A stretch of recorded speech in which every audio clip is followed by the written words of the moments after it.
controversy where essentially he's put out a message saying however great or powerful someone is, whatever position they hold, if they oppose Rahul Gandhi's vision and message, Telangana will mark the political death of their career. This is the statement that's come in from Revanth Reddy right now. This is at Jantar Mantar where he's spoken. He said, we've come to Jantar Mantar to take Rahul Gandhi's message to every corner of the country.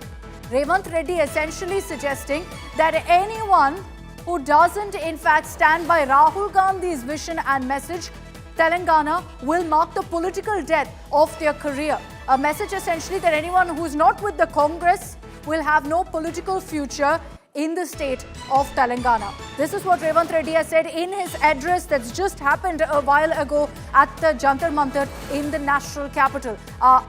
Just before, in fact, he had made these comments, he'd also put a pitch saying very clearly that Rahul Gandhi is fighting for the rights of the backward classes, and so that's why they are pushing for this kind of reservation.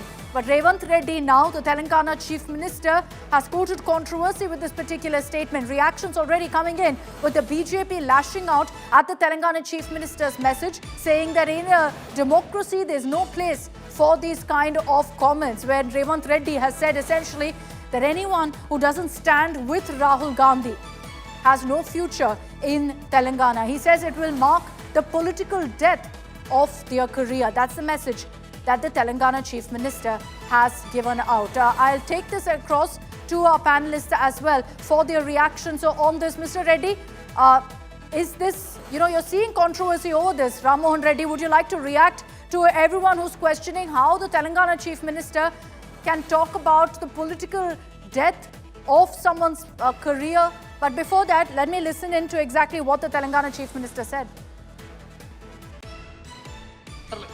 ఎవరైనా సరే ఎంత గొప్పోడైనా ఎంత పెద్దోడైనా ఏ పదవిలో ఉన్నా సరే రాహుల్ గాంధీ గారి శిలా శాసనానికి ఎదురొస్తే వాళ్ళ పాలిట మరణ శాసనం తెలంగాణ రాష్ట్రం రాయబోతుంది. రాహుల్ గాంధీ గారి సందేశమే దేశం నలుమూలలకు చేరవేయడానికి ఈ రోజు జంతర్ మంతర్కు వచ్చినాం సోదరులారా. ఎవరైనా సరే ఎంత గొప్పోడైనా ఎంత పెద్దోడైనా ఏ పదవిలో ఉన్నా సరే రాహుల్ గాంధీ గారి శిలా శాసనానికి ఎదురొస్తే వాళ్ళ పాలిట మరణ శాసనం తెలంగాణ రాష్ట్రం రాయబోతుంది. రాహుల్ గాంధీ గారి సందేశమే దేశం నలుమూలలకు చేరవేయడానికి ఈ రోజు జంతర్ మంతర్కు వచ్చినాం సోదరులారా.